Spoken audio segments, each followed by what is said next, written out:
días a todos. Para mí es un gusto, un placer estar en este escenario, ver tanta gente que contribuye por esta ciudad, empresarios que generan gran valor para la ciudad y para el país, especialmente porque me tocó iniciar el primer panel en Pro Barranquilla, en estos 35 años de hacer tantas cosas y acompañado de dos personas que queremos mucho en Barranquilla.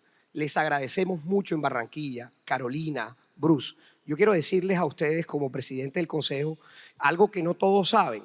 Carolina y Bruce no solamente nos acompañan en este panel, ellos son unos consejeros que tiene Pro Barranquilla, su junta, para ver cómo traza el futuro, cómo piensa en el presente para que tengamos un mejor futuro. Ellos sacrifican tiempo de sus agendas para estar aquí. Entonces yo quiero que sea la oportunidad, Bruce, Carolina, de agradecerte por los miembros del Consejo de Pro Barranquilla, por tanto esfuerzo que hacen por esta ciudad. Realmente somos muy agradecidos con ustedes.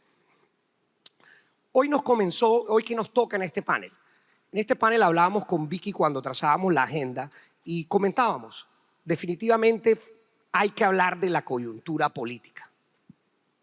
Una coyuntura que definitivamente, como la veo yo, es diferente, es algo extraordinario, es algo nunca antes vivido por nosotros los colombianos.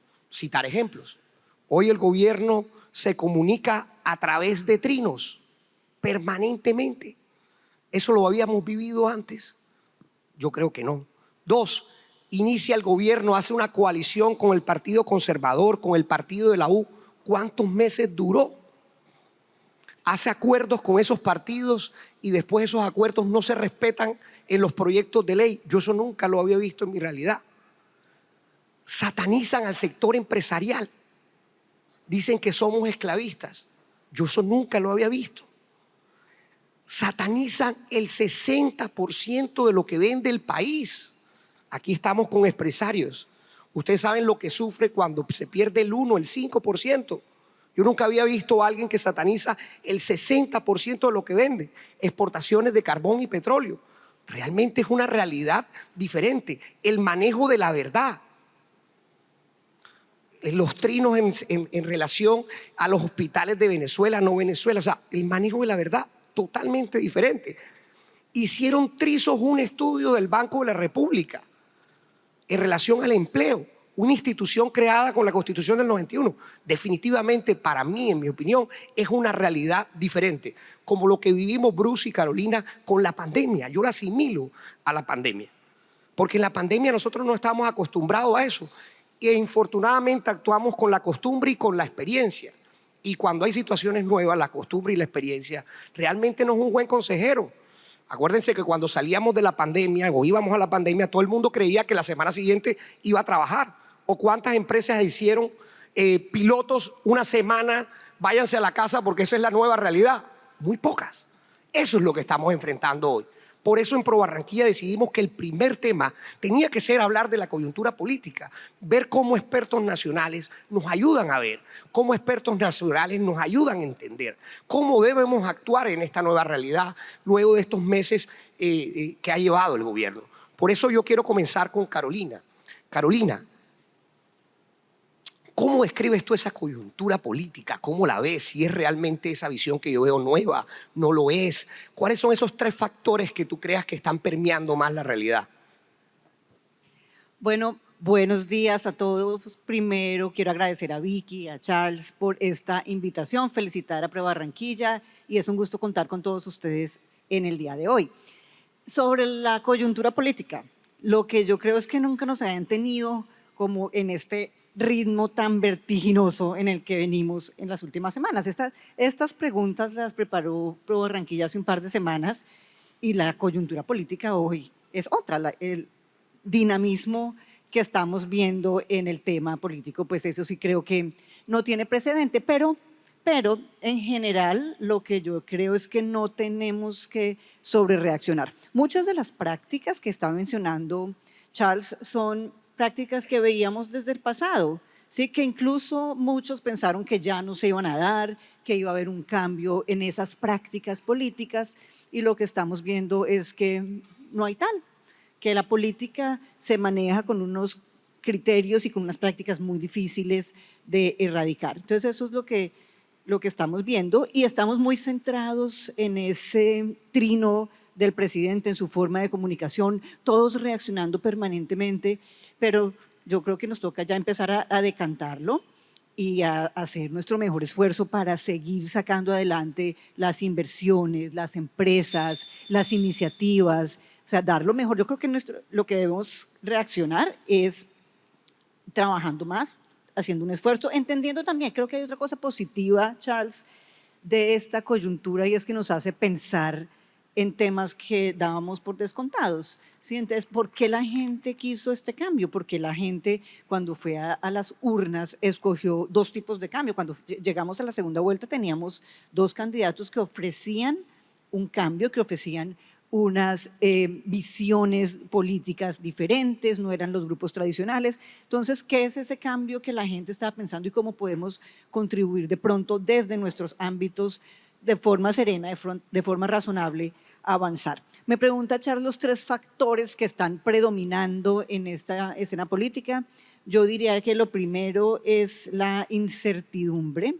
También menciona Charles que después de la pandemia todos pensábamos que ya íbamos a volver a una normalidad, pero nuestra normalidad ahora es la incertidumbre. Si no sabemos qué viene, no sabemos cómo se está reajustando el tablero.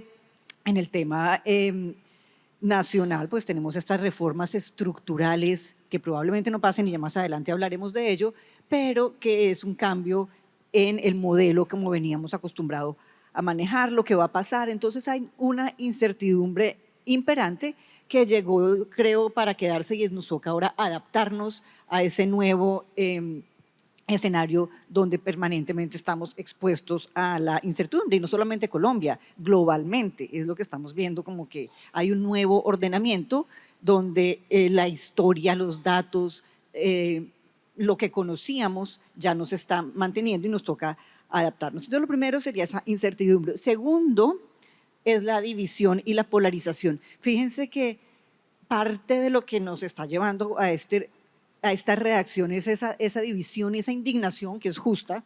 Muchas cosas nos generan indignación a todos.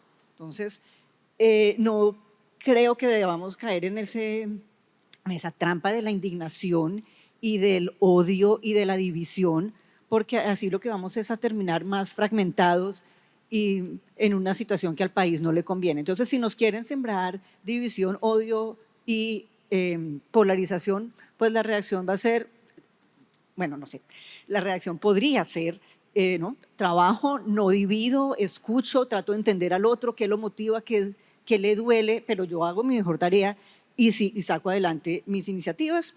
Y el último aspecto, ya para darle el paso a Bruce, creo que es la falta de liderazgo, ¿sí? Incluso en el presidente se tenían como unas expectativas de un liderazgo distinto y ha generado cierta decepción dentro de sus bases.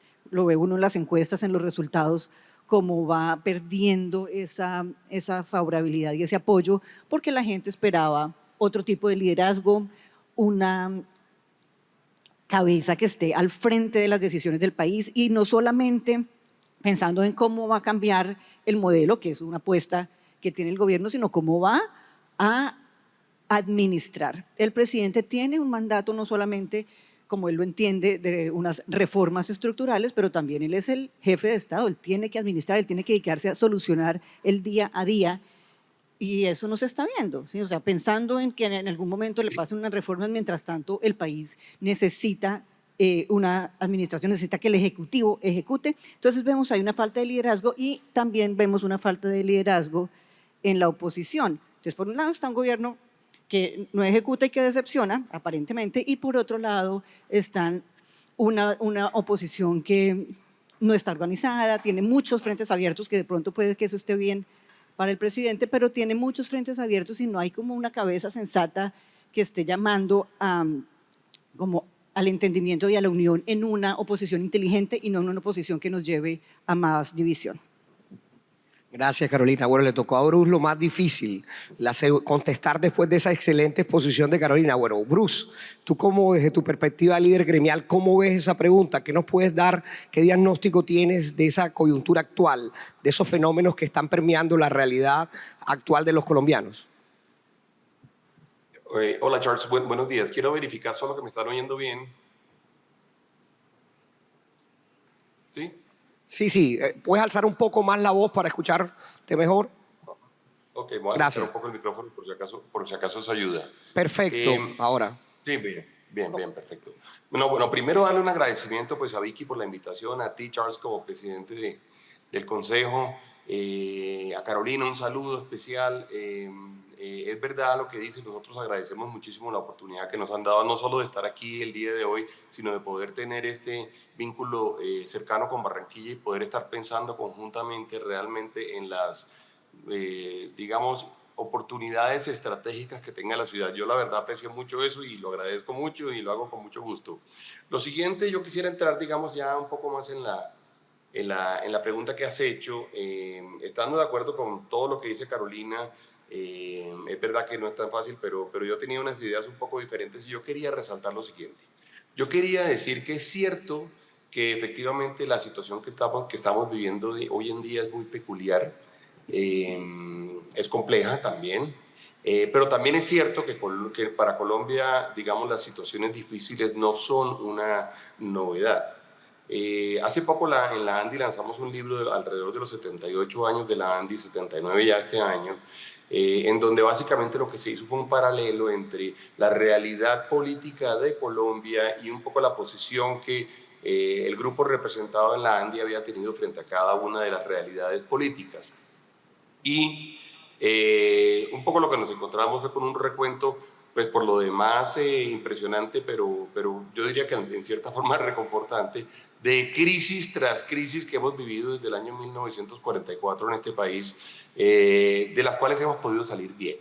Y quiero decir con esto que, y voy a hacer un recuento muy rápido, pero arrancamos con la Segunda Guerra Mundial, el gobierno de Mariano Espina Pérez, lo que sucede allí, el gobierno de Rojas Pinilla, la Junta Militar, el Frente Nacional, cuando llega el gobierno de López, el de Turbay y el de Belisario Betancur con todas sus crisis, luego los años 90, con todo lo que sucedió alrededor del narcoterrorismo constituyente, la reforma y la apertura, la crisis del 98, la mundial, los problemas de seguridad, la primera y segunda reelección, el proceso de paz, la pandemia y pues digamos los paros del año 2021 y lo que estamos hoy en día. Es decir, Colombia realmente ha tenido una época muy movida, por decirlo menos, durante todos estos años. Y yo quiero decir que nosotros como sociedad somos expertos en navegar en épocas de crisis. De manera que yo este mensaje lo quiero enviar especialmente para que no nos sintamos más angustiados que en el pasado. Que nos sintamos muy alertas, sí, que nos sintamos muy en pie de trabajar, de construir, de defender en los casos en los cuales veamos que se merece defender institucionalidad, constitucionalidad o democracia, pero decir, vea, los colombianos somos realmente expertos en poder navegar estas aguas y es como el primer mensaje que yo quiero enviar para que no nos sintamos, digamos, inhábiles ante una situación que no deja de ser compleja. Yo quiero además decir que todo lo que mencionaste, Charles, por supuesto, nos da una radiografía de una situación compleja. Luego quiero decir que es verdad que hay en este momento, digamos, algunas cosas muy particulares. Tú preguntabas cuáles son como las tres cosas distintas que hay en este momento y yo quisiera como resaltar tres de ellas, algunas de ellas digamos relacionadas con lo que mencionó Carolina, pero algunas de ellas que son definitivamente nuevas. Una de ellas, digamos, es como toda esa escena política de conversación o de debate o de destrucción o de batalla que son las redes sociales hoy en día. Eso sí es nuevo. Porque dentro de todas esas crisis anteriores, claramente no teníamos un escenario, digamos, tan participativo, que ojalá participativo fuera sinónimo de cosas solamente buenas, pero no, participativo también significa que hay gente que mete posverdad, hay gente que mete fake news, hay gente que mete polarización, hay gente que mete odio, hay gente que ataca solamente por razones polarizantes o maniqueístas a los otros, y eso no es bueno, y eso nos genera, digamos, en todo caso, un ambiente completamente distinto, además del cual, más que criticarlo, vamos a tener que aprender a navegar y vamos a tener que aprender a ver cómo hacemos para vivir con ello, porque esa fue una realidad que ya no, que ya llegó, se instaló, y es imposible, digamos, de alguna forma moverla o imaginarse que va a cambiar. Es lo primero que yo diría. Lo segundo es que yo quiero decir que no solo en Colombia, sino en todo el mundo, diría yo, no solamente en América Latina, y en Colombia, hoy en día predomina como una sensación que yo diría que es lo que es más notorio en términos de la escena política, que es la sensación de descontento. Uno se encuentra con que en realidad la mayoría de las cosas que pasan hoy en día en lo político tienen que ver con el descontento. Y de alguna forma los políticos lo han aprovechado. Y si ustedes se dan cuenta, cuando uno le hablan de, por ejemplo, del péndulo, por ejemplo, que se pudo haber presentado eventualmente en un país como Chile, de izquierda a la derecha, yo creo que no es un péndulo ideológico, yo creo que es un péndulo de descontento. Yo creo que estamos frente a una sociedad a nivel mundial que sabe lo que no quiere, pero no sabe lo que quiere. Y sabe lo que no quiere, y lo que no quiere es básicamente lo que existe, digamos, dada esta sensación de descontento tan fuerte, y de alguna forma los políticos se han montado en esa ola, y eso es peligroso porque esto va a seguir sucediendo en el pasado. Yo quiero decir, si yo me atrevo a decir que es muy probable que el próximo gobierno en Colombia sea un gobierno muy diferente al gobierno actual, solamente porque seamos o haya un grupo que sea muy fácil, que sea muy eficaz, digamos, en poder exacerbar el descontento, pero luego ese gobierno se va a encontrar con lo mismo. Así ha pasado en Francia, así ha pasado en Estados Unidos, y pasamos de un gobierno como el gobierno de Donald Trump al gobierno de Biden, y ya vemos lo que está pasando con el gobierno de Biden. Bueno, lo de Boric en Chile es lo mismo, lo que pasó en Brasil es parecido, lo que ha sucedido en Chile, en Perú también se parece a eso, y esa es como la otra realidad. Y hay que ver cómo hacemos, cómo hace la humanidad para pasar del descontento a las ideas, del descontento a las soluciones. Ese es uno de los retos políticos más importantes que tenemos hoy en día. Y el tercer tema es que, y esto está relacionado con el liderazgo que mencionó Carolina, el tercer tema es que es muy notorio cómo ese tipo de liderazgo que estamos viviendo hoy en día es un liderazgo que no le tiene ningún aprecio a un valor que para mí es un valor fundamental, que es el valor de la confianza. Hasta el punto de que uno se encuentra a líderes, al presidente de la República, a veces a ministros, destruyendo confianza. Y eso es muy extraño. Eso es muy extraño porque hasta ahora todos habíamos vivido un mundo en el cual para gobernar era muy importante poder tener confianza y poder generar confianza y hacer que la gente se sintiera más o menos tranquila, que se sintiera más o menos confortable, y que también hubiera más gente que dijera: allá vale la pena invertir, allá vale la pena vivir, yo estoy de acuerdo con lo que se dice. Esa pérdida, digamos, del aprecio por la confianza es algo que también vamos a tener que construir, porque si no va a ser muy difícil construir y tener nuevos gobiernos. Gobiernos basados en la anarquía o gobiernos basados en el descontento, pues va a ser gobiernos a los cuales les va a costar mucho trabajo gobernar, y le va a costar mucho trabajo pues producir cambios, y le va a costar mucho trabajo hacer reformas. Entonces diría que ese es como el tercer componente. Y hay un cuarto, tú me pediste tres, pero creo que hay un cuarto que vale la pena mencionar, que se relaciona con el tema de las redes sociales, que es de alguna forma como la pandemia de la información. Estamos sobreinformados.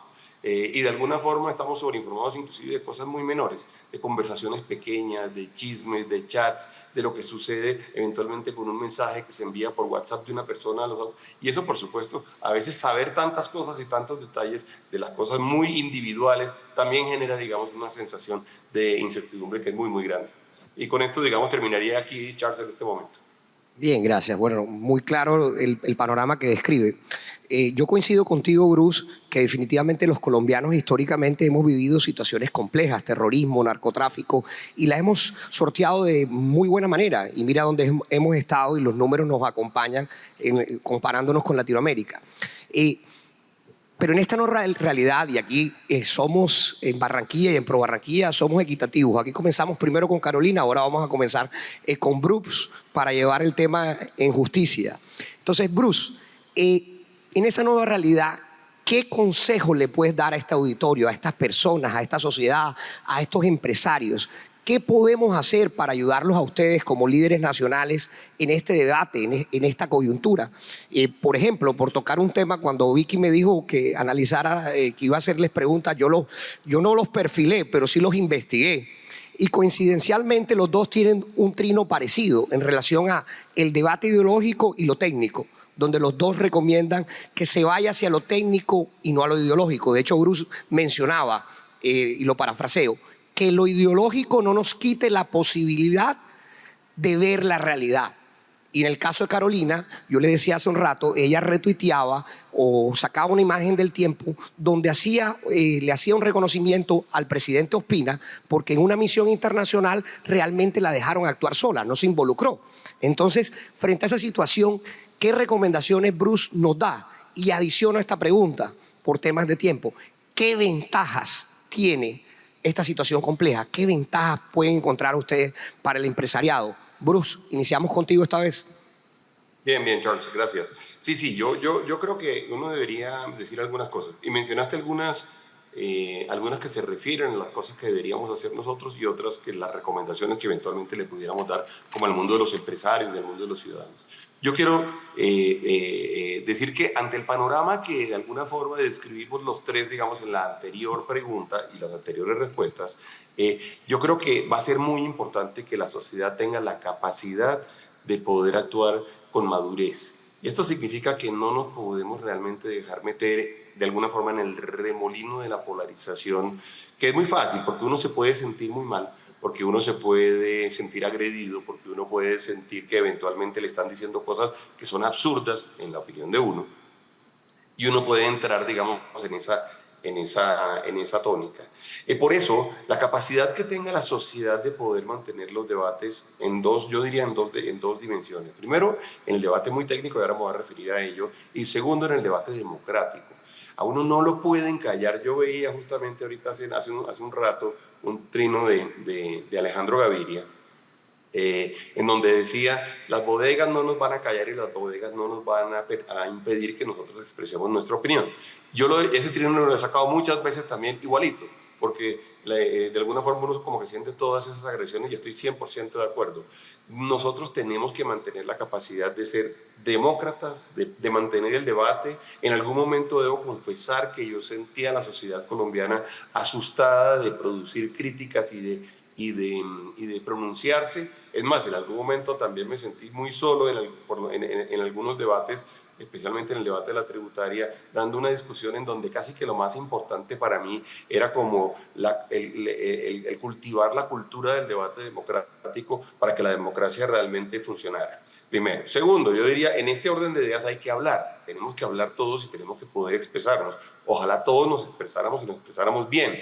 Y nos expresáramos a veces también, diría yo, cuando toque y cuando sea necesario, en defensa de las instituciones, en defensa de la democracia, en defensa de la Constitución. Lo tercero, el tema de la ideología es muy complejo porque la ideología al final como que no atiende razones y genera además esta idea maniqueísta de que hay cosas buenas, personas malas, grupos buenos, grupos malos, que por supuesto es justamente el caldo de cultivo para la polarización y en eso no se puede caer. A veces a personas como yo le piden que, por ejemplo, sea mucho más duro en unos pronunciamientos porque la gente se siente indignada. Yo entiendo perfectamente eso. Y nosotros nos debatimos entre eso y argumentar, entre eso y tratar de justamente lograr que la conversación sea una conversación con fundamento. La otra conversación es la conversación política. Ojalá en Colombia hubiera más participación política de mucha gente. Hay la idea de que el mundo de lo político es un mundo como aislado, diferente, muy incómodo, en donde no nos podemos, digamos, desempeñar, pero realmente yo creo que es momento de que haya mucha más gente que quiera liderar. La política no es otra cosa que el liderazgo de las comunidades. Entonces yo diría gente que quiera liderar comunidades y deberíamos propiciar eso y cada vez debería haber más. Lo último es decir que hay que pensar también siempre en el mediano plazo. A veces el día a día a uno lo nubla lo angustia y le genera, digamos, realmente situaciones o reacciones que son difíciles de trabajar y difíciles de canalizar, digamos, en el espíritu constructivo. Yo creo que hay muchas ventajas en el sentido de que, claro, en este momento se puede participar más.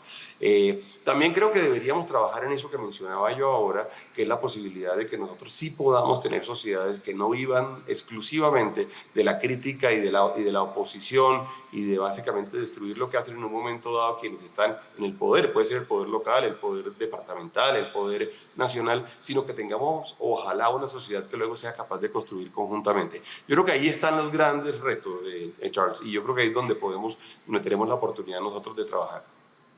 Gracias, Perdón, un tema más, uno cortitico, y es el tema de lo técnico. Yo creo que Colombia tiene que hacer un esfuerzo por recuperar, digamos, el valor de lo técnico y el aprecio a lo técnico. Colombia tiene una historia de tecnocracia potentísima, muy admirada, por ejemplo, por las entidades multilaterales. Siempre han dicho, oh, qué grupo tan bueno el que tiene Colombia en su gobierno, qué grupo tan bueno el que tiene en los tanques de pensamiento. Es muy impresionante, a mí me parece así impresionante, que quienes han liderado las reformas que están en este momento en el Congreso, por ejemplo, hayan negado y casi que cancelado la idea de que uno pueda basar sus decisiones en los estudios técnicos. El Departamento Nacional de Planeación tiene un grupo de análisis increíble que tiene un modelo de equilibrio general que nos permitiría saber muchas cosas alrededor de cuáles son las consecuencias de las reformas. Y yo no sé si ustedes lo saben, pero no se le permite o no se permite de alguna forma consultar lo que dice ese modelo de equilibrio general y llevarlo al Congreso y mostrárselo al país en el tema de las reformas. Le pasa lo mismo. Carolina y yo estuvimos los dos en el Ministerio de Hacienda en momentos distintos al Ministerio de Hacienda. Ahí hay un grupo técnico muy potente. Entonces yo digo, cada uno de los artículos debería ser acompañado por el análisis técnico de cuáles son las consecuencias de tomar una decisión o la otra. No podemos perder, así como no podemos perder el aprecio por la confianza, no podemos perder el aprecio por la técnica. Porque nos equivocaremos, porque si vamos a vivir solo de intuición, de lo que alguien cree, levanta el dedo así y dice, el viento viene del noroeste, muy probablemente vamos a terminar tomando decisiones muy malas. Y perdón que me extendí un poquito. Carolina. Bueno, yo suscribo todo lo que acaba de mencionar Bruce. Yo creo que ese llamado a la madurez, a la sensatez, a la responsabilidad con lo que comunicamos, con lo que decimos, con la forma como reaccionamos, es fundamental. Y también creo, como dice Bruce, que Colombia tiene unas fortalezas que ya se han demostrado en el pasado y que nos deben dar la esperanza para lo que viene. Fortalezas en lo técnico, en sus instituciones, en sus recursos, en su diversificación, en su pluralidad. Entonces, ¿cuáles son esas fortalezas que están en este momento, digamos, puestas a prueba? Vemos el tema institucional. Colombia tiene unas instituciones sólidas, tiene una democracia sólida, en lo técnico, ya lo mencionaba Bruce, unas instituciones económicas, por ejemplo, que nos deben dar cierta tranquilidad, el Banco de la República, con su independencia que no está en riesgo, sino renuncian los codirectores, como pasó en el gobierno pasado, pero el banco sigue siendo una autoridad autónoma, independiente, responsable, capacitada, tiene toda también una trayectoria en materia fiscal y de hacienda pública, con el Ministerio de Hacienda y sus técnicos, planeación y sus técnicos. Entonces tiene un grupo de personas que defienden el conocimiento, la información y la evidencia técnica. Tenemos también una sociedad civil que se pronuncia, que es valiosa, que no come entero, a veces proclive a la violencia y es lo que nos toca evitar, pero tenemos una sociedad despierta, unos ciudadanos, todos, fíjense, nosotros todos el fin de semana,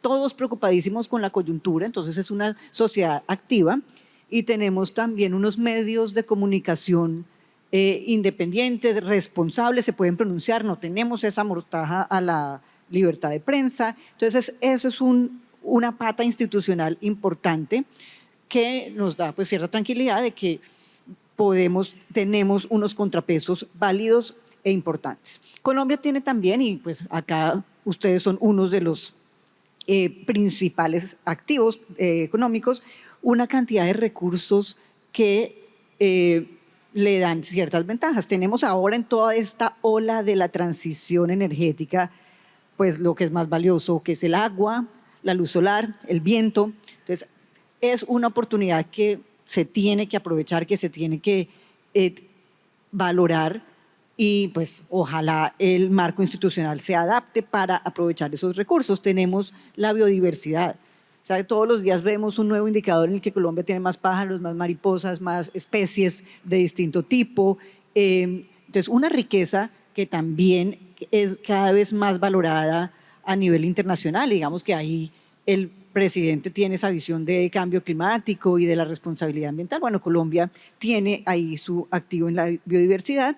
Y otra fortaleza de recursos es el talento humano. De nuevo, acá en el Atlántico, en el Caribe, hemos visto un desarrollo y una innovación y un apetito por el talento humano del Caribe y en Colombia en general. Ustedes ven, muchas de las compañías buscan que su hub de call center sea acá, que sus programadores estén en Colombia. Bueno, tenemos el reto de la inteligencia artificial que nos pone también a pensar cómo nos adaptamos, pero en todo caso tenemos un talento humano y una capacidad de recurso humano muy apetecida.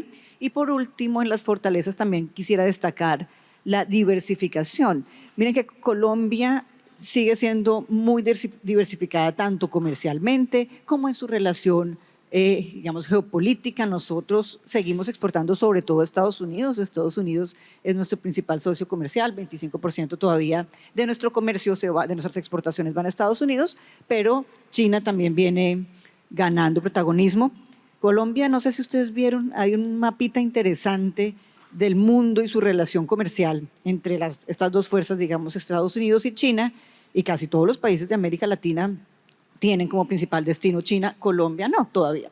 ¿Sí? Entonces, estamos diversificados, estamos con esta buena tradición todavía diplomática con Estados Unidos, somos su aliado, su socio no solo comercial, sino político, y esa diversificación nos permite tener también una posición privilegiada. Entonces, tenemos muchas fortalezas, las instituciones, los recursos, la diversificación, que nos permiten superar, como ya lo hemos visto. Fíjense, después de la pandemia, esa fortaleza de la economía, como crecimos más que ningún país de la región durante 2 años seguidos, mostrando esa capacidad de adaptarnos. Entonces, esto es lo que creo que nos debe unir, sumado, y reitero lo que ya dijo Bruce, a una reacción serena y madura frente a estas dificultades. Sí, bueno, estamos hablando de coyuntura política, también hemos dicho que realmente en esta realidad compleja uno no sabe lo que puede pasar al día siguiente. Hoy se acuesta con una noticia y mañana tenemos otra.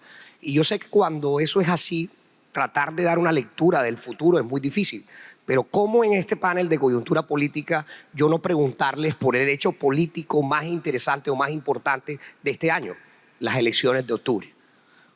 ¿Cuál es la lectura, Carolina, que tienes de esa elección de octubre? ¿Qué efectos puede tener si gana la oposición, si no gana la oposición? Especialmente teniendo en cuenta los antecedentes internacionales. Venimos de una elección de Chile, donde de alguna manera ganó la derecha y había perdido una reforma tributaria antes el gobierno chileno, y en España recientemente acaba de ganar la oposición. Entonces, frente a esa coyuntura, ¿cómo ven los fenómenos? Sobre todo que nosotros hemos estado en el debate de la reforma laboral y muchos partidos de los que apoyan al gobierno se miden de apoyar las reformas por el efecto que puede tener en esa elección de octubre. Entonces, ¿cuál es la lectura que tú tienes sobre eso, Carolina? Bueno, estas elecciones de octubre se vuelven un hito fundamental también para la gobernabilidad del gobierno nacional. Sin duda, como lo dice Charles, va a ser un termómetro de la aceptación, así no se quiera, ¿sí? Así no se quiera decir, porque he visto críticas que esto no puede ser un plebiscito y esto no puede ser una medición, pero sí va a ser. Va a ser un termómetro de cómo está la gente percibiendo, en todo caso, el pacto histórico, el gobierno del cambio. ¿Qué quiere? ¿Quiere eso mismo? ¿Quiere otra cosa? Por supuesto, hay unos líderes regionales muy buenos en los distintos partidos y la gente tendrá que optar por él, pero sí creo que la coyuntura en la que estamos, el alto costo de vida, la pobreza, bueno, no ha salido el dato de pobreza monetaria, salió el dato de pobreza multidimensional bajando, pero el alto costo de vida va a llevar a un retroceso en esos indicadores de pobreza monetaria. Entonces la gente se está viendo apretada. Costo de vida, inseguridad, falta de control en el territorio, la gente nuevamente está preocupada por estas falta de garantías, por las masacres, por el desgobierno y en los territorios. O sea, no ha llegado una presencia del Estado que se estaba esperando con el cambio. Entonces, eso va también a pesar en las decisiones y va a permitir probablemente una recomposición política desde ahora, como dice Charles, en este momento que estamos pues con todas las reformas estructurales en el Congreso en trámite, el equilibrio se va pasando más hacia las fuerzas distintas a las que están en el gobierno. Entonces, desde ahora vemos cómo se empiezan a recomponer las fuerzas políticas de cara a lo que va a pasar en esas elecciones, como el gobierno pierde gobernabilidad, manejo en un momento crítico y probablemente lo que vamos a ver en octubre sí es una recomposición de esas fuerzas y unos resultados pues bien distintos a lo que vimos en las elecciones presidenciales, creería yo. Bruce. Sí, yo coincido diciendo quizá un par de cosas adicionales, Charles. Yo no tengo la menor duda de que, digamos, la razón, o no, sí, las causas, digamos, también por las cuales las elecciones presidenciales transcurrieron como transcurrieron, tienen que ver con esa idea del descontento que habíamos planteado antes. Y si nos damos cuenta, digamos, es muy curioso que uno al final tuviera en la recta final, en la segunda vuelta, dos candidatos que representaban los dos, digamos, una reacción al sistema. Y yo me atrevo a decir que también una parte muy importante de los votos, inclusive de uno y de otro, tenían que ver con reacción al sistema por un lado, pero con reacción al otro candidato. Es decir, hay como candidato, esto es para decir que había muy poca gente que era totalmente del candidato que ganó o totalmente del candidato que perdió, y había mucha gente más bien que era como en contra del otro. Así es como está actuando de alguna forma la democracia hoy en día, y de alguna forma, digamos, ya lo habíamos previsto o lo habíamos intuido o habíamos tenido el primer sabor en las elecciones regionales anteriores, y vimos cómo, por ejemplo, en Antioquia se generó una reacción muy fuerte y pasa lo que pasa en la alcaldía de Medellín o lo que sucede en Cali o lo que sucede en Cartagena, por ejemplo, que también de alguna forma fue una reacción, digamos, a lo que existía. Esa es una realidad. Y la verdad es que esas alcaldías, muchas de ellas han sido, digamos, profundamente criticadas por mucha gente. Eh, entonces yo lo que diría es que ese fenómeno se va a repetir en estas elecciones, y se va a exacerbar por el hecho de que justamente hay en este momento la crisis nacional que se está presentando, en donde seguramente mucha gente está generando una reacción muy fuerte, inclusive hacia el candidato que eligieron. De manera que yo sí creo que de alguna forma esas elecciones sí van a terminar siendo como una especie de plebiscito o referendo alrededor del gobierno nacional, porque la gente sí va a terminar, la gente va a terminar de alguna forma expresando su opinión, quizá con un elemento particular, y es que como algunos partidos, especialmente los partidos más tradicionales, liberal y conservador, terminaron entrando en una coalición no por razones ideológicas, sino por razones de mera conveniencia. Yo me temo que los ciudadanos pueden terminar cobrándole eso a esos partidos. Y esto lo digo porque yo creo que tenemos que hacer un llamado muy serio o muy fuerte a los congresistas para que actúen de acuerdo con lo que están representando, que actúen de acuerdo con las ideas de quienes lo eligieron. Porque los congresistas de alguna forma como que se les olvida que esta es una democracia representativa y que ellos están representando ideas, están representando grupos, están representando idearios, inclusive, pues, por supuesto, políticos y económicos, y creen que como que ellos son, ya siendo congresistas, son básicamente cada uno de ellos un micromundo en lo político y que toman con esto decisiones individuales y que no importa. Pues yo creo que les van a terminar cobrando a los partidos eso, en este caso los ciudadanos. Yo no tengo duda de que va a haber quizá ese péndulo, digamos, no ideológico, sino ese péndulo del reclamo y del descontento se va a terminar presentando hoy en día. Yo creo que seguramente va a haber, digamos, un cambio en algunas de las ciudades, un cambio importante en algunas de las ciudades, en algunos de los departamentos, y yo creo que deberíamos todos aprovechar como ciudadanos, como personas que votan, deberíamos aprovechar para tratar de recomponer de alguna forma realmente la política, en el sentido de que la política sí sea realmente el liderazgo de las comunidades, el liderazgo que representa unas ideas, unas personas, y no el rechazo de otros. Digo, y quiero decirlo de esta forma, porque es que hasta cuando tengamos política de esa naturaleza vamos a tener política constructiva. De lo contrario, vamos a tener solo política reaccionaria o política reactiva, digamos. Sí, sí, Carolina. Sí.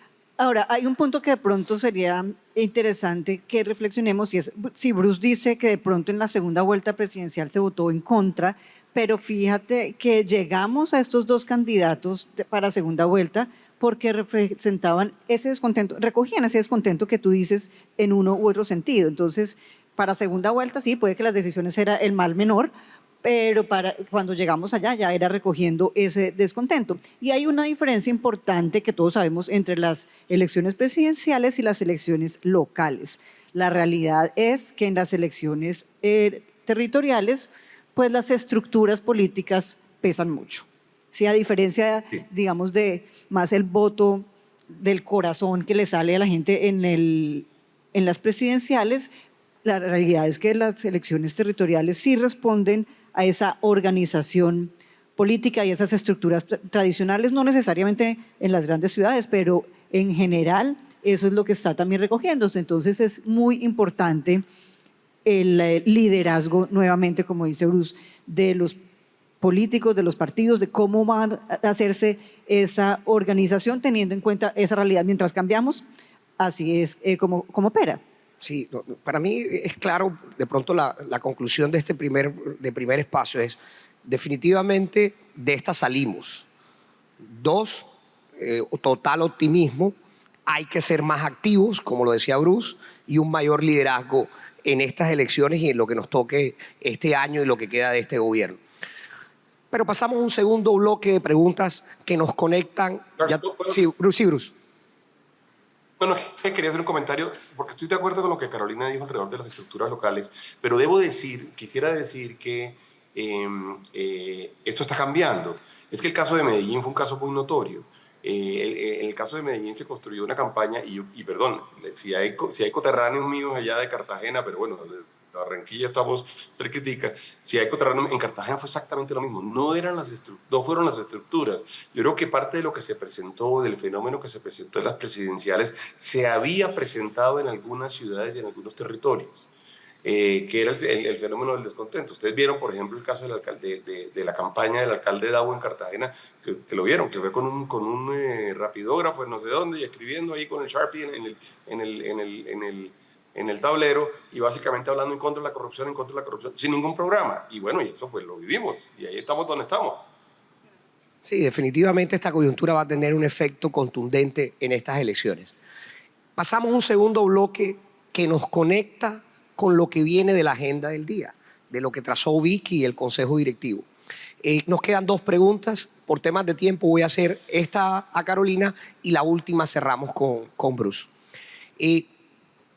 Estamos viendo la data de Barranquilla, un crecimiento importantísimo. En el 2022, tercer lugar de competitividad, crecimiento de las exportaciones, un 46%, crecimiento de la industria, un 16% en la producción, un 15% en las ventas, crecimiento del 6% del empleo, advirtiendo que hay algo que mejorar, que Barranquilla no está en el promedio o está peor que el promedio nacional, que es la informalidad. Esa es una tarea pendiente, pero el empleo está creciendo. Con estos datos y el 2023, de alguna manera seguimos en la misma senda, obviamente no con el mismo ritmo. Exportaciones 5.4, somos el sexto de Colombia. Colombia cae en el promedio al 3.8. Y las ciudades que nos ganan, ninguna es Bogotá, Medellín, sino ciudades como Cesar y otros departamentos de pronto de menor importancia que Barranquilla. Movimiento del carga 3.2, somos el segundo en el país cae el 10.8%. tasa de ocupación también baja. De hecho, la semana pasada se decía en el Heraldo que estábamos en un oasis en el desierto, sin decir que hay cosas que mejorar. Pero esa es de pronto también la visión de nosotros los barranquilleros. Dentro de la agenda se dijo, queremos que los nacionales que vienen aquí a Barranquilla, los extranjeros, que traen inversión, nos digan cómo nos ven, qué podemos mejorar, qué estamos haciendo bien. ¿Cuál es la visión, Carolina, que tienen ustedes desde Bogotá en lo nacional de lo que está sucediendo aquí en Barranquilla, en el Atlántico? Bueno, pues Barranquilla es el modelo a seguir para muchas de las ciudades intermedias. O sea, ustedes son la envidia de no solamente de otras ciudades de la región, pero sí de muchas de las ciudades que ven un modelo donde ha habido continuidad, innovación, crecimiento, desarrollo. Entonces, sí, son la envidia y han construido una capacidad empresarial, académica, que se viene fortaleciendo, educativa, que también se ha impulsado mucho para tener más pertinencia en el recurso humano, y de gobierno, ¿no? Entonces ha habido como esa trilogía exitosa que ha hecho de Barranquilla pues una ciudad modelo en muchos de los frentes.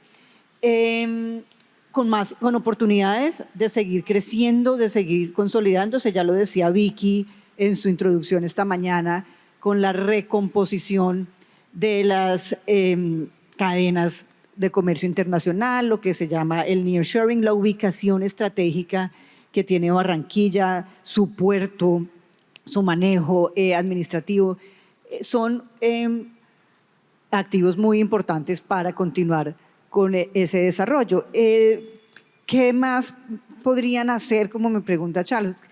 Sí preocupa un poco todavía la pobreza, y no solamente pues, en Barranquilla, que no son tan altos los indicadores como en los municipios aledaños.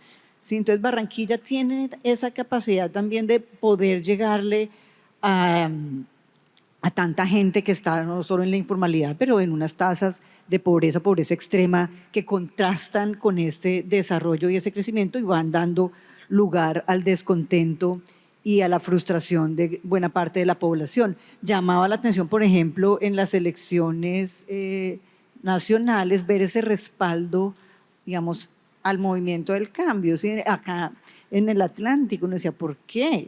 Sí, pero también es eso. Entonces se van a veces abriendo las brechas y generando inequidades que dan lugar al resentimiento y a la frustración y a la dificultad y al contraste. Entonces yo creo que ahí hay una tarea importante en ver cómo está este desarrollo, la innovación y el crecimiento que ha tenido Barranquilla, su potencial en comercio, en industria, en exportaciones, puede también generar más oportunidades para esta población que está buscando una mejor situación. Entonces, creo que ese puede ser el llamado uno, y el otro, también mirando un poquito afuera de Barranquilla, y es en esta integración regional. ¿Cómo puede lograr más sinergias con Cartagena, con Santa Marta? ¿Qué complementariedades hay entre las distintas ciudades que puedan sumar y lograr un desarrollo ya no solo desde la ciudad, que tiene todo el potencial, sino también desde la región, con su capacidad? De Cartagena también me sorprende, ha venido teniendo datos positivos en crecimiento de la industria, en crecimiento del empleo. Entonces, hay aquí un potencial más allá de Barranquilla, que tiene todas las oportunidades para seguir creciendo y consolidándose. Bueno, terminamos con esta pregunta, quedamos con la conclusión. Hay que trabajar en la informalidad, hay que trabajar en la pobreza, aunque hay que reconocer que Barranquilla ha reducido los índices de pobreza multidimensional, pero sin lugar a dudas en el área metropolitana y en el Atlántico hay que seguir trabajando en eso para que la realidad de Barranquilla permee todo el Atlántico. Pero bueno, vámonos a un espectro territorial un poco más amplio. Se habla de la región Caribe, se ha hablado del diamante Caribe. Hoy vamos a acuñar un nuevo término. Yo le denomino el triángulo de oro del Caribe. Si ustedes ven, Bolívar, Magdalena y Atlántico hacen una especie de triángulo. Y en la base, en el centro, está nuestro departamento, Atlántico, en la base de ese triángulo. A veces yo soy de la opinión que el que mucho abarca, poco aprieta. Y yo creo que a veces hay que comenzar con metas volantes. Y cuidado que de pronto una meta volante no es ¿por qué no unimos más al Bolívar, al Atlántico y al Magdalena? Parece irónico, Miami, del norte al sur, tiene algo así como 100 kilómetros. Nosotros, de aquí a Cartagena, tenemos un poco más. Y de Santa Marta lo mismo. No obstante, de aquí a Bolívar, a Cartagena, nos demoramos 1 hora y media. Y de aquí a Santa Marta, 2 horas. En Miami, del norte al sur, se demoran 1 hora. Entonces, miren cómo nos alejamos de esa realidad. ¿Cómo tenemos que hacer? ¿Qué tenemos que hacer para acercarnos a ese triángulo? Para unirnos, para complementarnos, para dejar de competir entre los bolivarenses, entre los cartageneros, entre los barranquilleros y los amarios. Bruce, tú como líder gremial, como cartagenero, como hermano del Caribe, ¿qué podemos hacer? Tú has tenido varias experiencias en ese intento. Has sido un gran luchador de la unión del Bolívar, del Atlántico, del Caribe. ¿Qué tareas tenemos pendientes? ¿Qué consejos nos puedes dar para ese desafío que tenemos desde el Consejo de Pro Barranquilla, que es articularnos en ese gran triángulo de oro del Caribe? Sí, Charles, yo quisiera hacer una introducción cortica a esto diciendo que cuando uno le da una mirada a los temas de desarrollo económico, se encuentra con que los países son muy poco homogéneos. En realidad, desde el punto de vista de desarrollo económico, voy a poner ejemplos no nuestros por ahora. Nueva York tiene muy poco que ver, por ejemplo, con lo que sucede en Alabama muy poco con lo que sucede eventualmente en California, y California poco con lo que sucede en el Miami, con el Miami que tú mencionas. En realidad, el desarrollo se produce por regiones. Si uno le da una mirada a China, pasa exactamente lo mismo. Si uno le da una mirada a algunos de los países europeos, inclusive, uno tiene el País Vasco por un lado y una cosa completamente distinta en Galicia y otra cosa distinta en Cataluña, en el caso de España. La unidad normalmente de desarrollo es una unidad regional, mucho más que una unidad nacional. Entonces la pregunta es ¿de qué tamaño es la unidad? ¿Es acaso una unidad por ciudades, es una unidad por pueblos, es una unidad por departamentos? Y mi respuesta es la unidad lógica, la unidad más potente es la unidad que tenga capacidad de tener la mejor oferta para el mercado internacional. ¿Cómo hace uno para construir una unidad que sea una unidad suficientemente atractiva, suficientemente sinérgica, como mencionaste tú ahora, en el sentido de talento humano, en el sentido de capacidades, en el sentido de disponibilidad de tierra, en el sentido de infraestructura, en el sentido, por ejemplo, de servicios públicos o, por ejemplo, de temas educativos o de temas culturales? ¿Y cómo hacemos para tener la unidad más productiva? Y yo venía diciendo, yo hablaba en el pasado, tú hablas ahora del Triángulo de Oro, yo había hablado de la Ciudad Caribe, y yo creo que podemos imaginarnos cualquier cosa, pero nosotros tenemos la oportunidad de volvernos como en ese grupo, en esa unidad productiva que es capaz de ser muy atractiva para el mundo. Y tenemos que buscar cómo tenemos la masa crítica, cómo podemos complementarnos los unos con los otros. Si nosotros nos ponemos eso como meta, yo creo que tenemos una oportunidad única. Estamos increíblemente bien ubicados. Yo hice un estudio en la ANDI, hicimos un estudio con el grupo de infraestructura donde hicimos, por ejemplo, una matriz de 100% en donde teníamos los principales puertos del mundo. 100 puertos hacia un lado, 100 puertos hacia el otro. Los mismos. Y luego hacíamos como el cruce de sumar todos los kilómetros que había desde cada uno de los puertos a los otros 99 y desde cada uno de los puertos hacia abajo a los otros 99. Y nos encontramos con que, por ejemplo, la zona del Caribe colombiano también es válido para el Caribe panameño, pero la zona del Caribe colombiano se encuentra a menos kilómetros del resto del mundo que la mayoría de otros lugares. Y les voy a decir cuánto era. Estábamos hablando en ese momento de 98.000 kilómetros. Por ejemplo, Nueva York estaba cerca de 147.000 kilómetros. Brasil estaba cerca de 137.000 kilómetros. Es decir, tenemos esa ventaja. Y eso nos da una ventaja adicional, y es que cuando uno une dos temas, que son el tema de cuál es la huella de carbono en términos energéticos y cuál es la huella de carbono en términos de costo de transporte o de emisiones de CO2 relacionados con la distancia, probablemente tengamos en ese núcleo del Caribe el sitio en el cual se pueden producir más productos con menos huella de carbono en el planeta. Y esto va a ser muy importante en el futuro. Estoy seguro, por ejemplo, que los ciudadanos del futuro van a buscar o van a pedir que así como los productos hoy en día dicen si son altos en sal o altos en grasa o bajos en azúcar, también van a pedir que le digan cuál es la huella de carbono. Ahí, por ejemplo, hay una oportunidad impresionante. Ojalá tengamos como esa lógica, esa mística y nos pongamos un objetivo común entre todos y digamos, no tiene mucho sentido, pues la competencia entre nosotros, son competencias chiquitas, ¿verdad? Lo que una ciudad termina ganándole a otra son realmente cosas muy pequeñas. ¿Y cómo hacemos más bien para construir una gran unidad productiva, que sea la unidad productiva muy atractiva para el mundo? Tenemos el territorio, tenemos los aeropuertos, podemos tener más aeropuertos, tenemos puertos, realmente tenemos muchas ventajas y deberíamos realmente pensar así, pensar en grande, ser ambiciosos y poder ofrecerle una gran oferta al planeta para ser muy, muy atractivos. No, Bruce, definitivamente, y se justifica hacer esa unidad productiva. Si bien es cierto, el Atlántico y Barranquilla le están viendo muy bien, cuando uno ve la importancia en el PIB o de población, realmente nosotros somos muy pequeños incluso en Colombia, y así nos ve el mundo. Y me despido con estos datos. El Atlántico en el PIB participa 4.4. Santander nos lleva un 50% del más. Santander tiene el 6.29. Antioquia 14%, 10 puntos más. Bogotá 25%, nosotros 4% del 100. Nos supera hasta Santander. ¿Nos está yendo bien? Por supuesto, excelente. Pero miren la diferencia si unimos el PIB y la población de esa unidad productiva. Si unimos Bolívar, Magdalena y Atlántico, nos da un PIB del 9.34. Quedaríamos como la tercera unidad productiva después de Bogotá y Antioquia. Nos pasaríamos al Valle, a Santander, y en población pasa lo mismo. Pasaríamos a tener 6.400.000 habitantes. A diferencia, por ejemplo, de Antioquia, que tiene 6.8. Entonces, nos volvemos más importantes. Yo creo que hay que apostarle a esa unidad productiva porque así seremos más atractivos para el mundo. Y bueno, con esto me despido. Carolina, Bruce, muchas gracias. Un placer, como siempre, escucharlos, aprender de ustedes. Gracias por su generosidad. Hasta luego.